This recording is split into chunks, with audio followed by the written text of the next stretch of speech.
Terra, o planeta azul.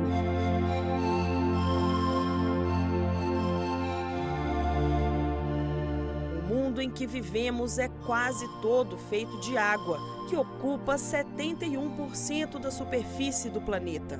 No entanto, estima-se que menos de 3% desse total seja de água doce.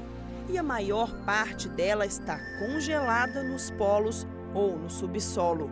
No fim das contas, restam menos de 1% de água potável para consumo de toda a população mundial.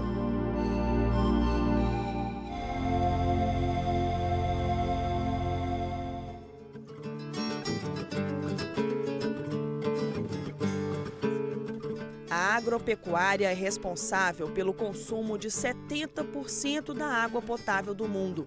Desde a lavoura até a mesa de casa, um simples cafezinho gasta 140 litros de água.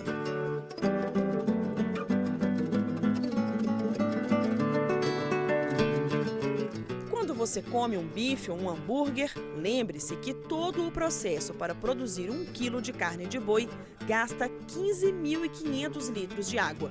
Já uma camiseta de algodão precisa de 2.700 litros de água até chegar às lojas. E uma única maçã de 100 gramas consome 70 litros de água antes de ir parar na geladeira do consumidor.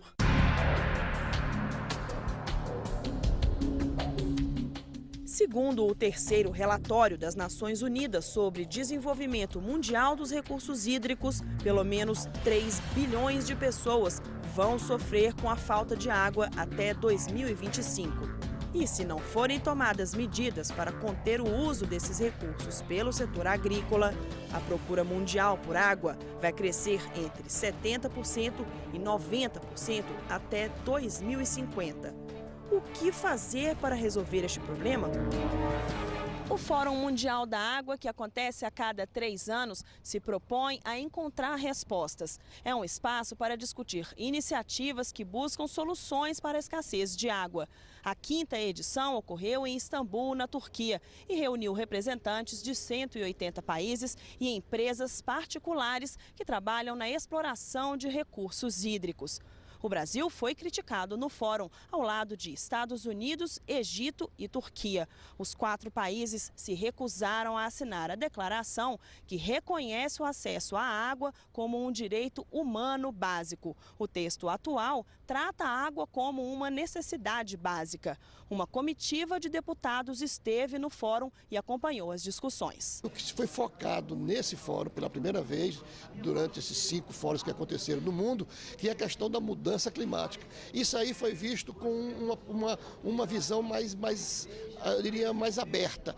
Não só a mudança climática, mas a mudança ambiental, a mudança mundial. Quer dizer, você tem mudanças comportamentais, você tem mudanças econômicas, você tem mudanças de governança, enfim. Então, toda a questão das mudanças tem que ser observada nesse momento e o reflexo dela sobre a questão dos mananciais hídricos do mundo. Quando se proíbe a poluição, se proíbe, mas se estabelece um limite legal. Quem polui acima desse limite legal comete um crime. Então a lei dos crimes ambientais já prevê multa, prevê fechamento da empresa. A pessoa pode até ser presa se ele poluir acima daquele limite. Mas se ele polui abaixo do limite legal, não acontece nada.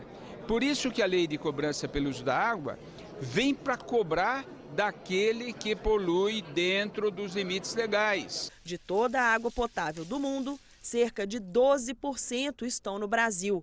Mas nem todas as regiões do país são beneficiadas com a abundância de recursos hídricos. Nas regiões metropolitanas, sem dúvida nenhuma, o principal problema é o problema de ausência de saneamento básico, especialmente o problema da ausência de tratamento de esgoto.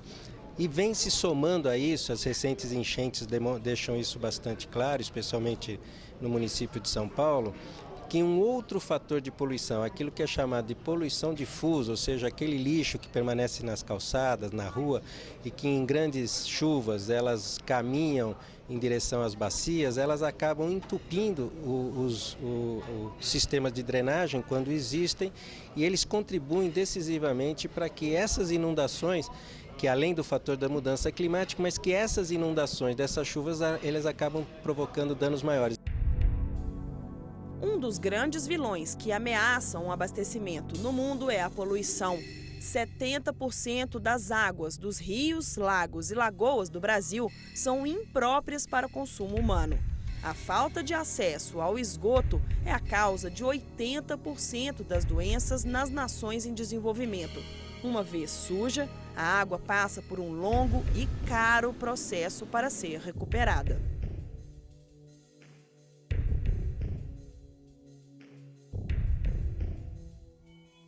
Se você polui uma água, ela pode ser consumida ainda desde que tratada. Agora, o tratamento vai ficando cada vez mais caro, então o custo da água vai ficando cada vez maior. E, além disso, a qualidade da água ela vai decair mesmo com o tratamento. Nós vamos ter sempre substâncias nocivas que vão acabar ainda residuais na água. A legislação ela estabeleceu alguns instrumentos, dentre eles a cobrança pelo uso da água, né? A água tem valor econômico e, portanto, todos podem pagar para usar essa água e, nessa medida, adotar um comportamento adequado, porque quanto mais você usa a água de maneira errada, você vai pagar mais por ela. Quanto mais você polui, você paga mais também. Então, a cobrança é um instrumento econômico central, é um instrumento econômico importantíssimo dentro do arcabouço de instrumentos da Lei de Águas para induzir o uso racional da água. Mas nem só de más notícias vivem nossos recursos hídricos. Segundo um relatório inédito lançado pela ANA, a Agência Nacional de Águas, a qualidade da água brasileira ainda é considerada boa em grande parte do país.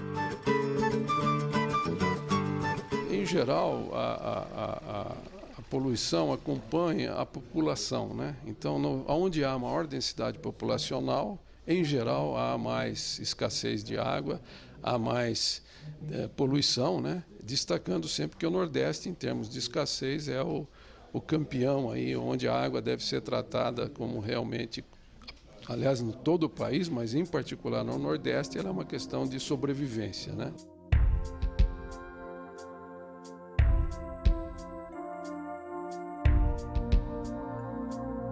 Para preservar os recursos hídricos, cada um deve fazer sua parte.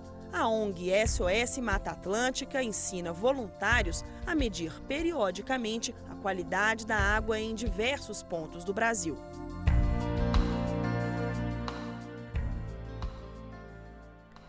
O trabalho de mobilização já está dando resultado. Essa turma de alunos de uma escola do Distrito Federal sai da sala de aula uma vez por mês para medir a qualidade da água de um córrego próximo. São os voluntários da paz que tentam cuidar de um bem tão precioso.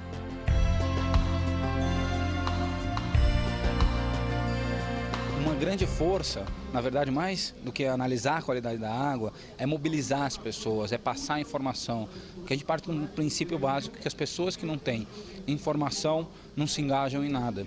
Então a gente passa informação, faz trabalhos educacionais para que cada vez mais pessoas estejam engajadas e mobilizadas para a questão ambiental, principalmente para a questão da água, que é algo vital. Preservar, conscientizar, mudar velhos hábitos e criar novos.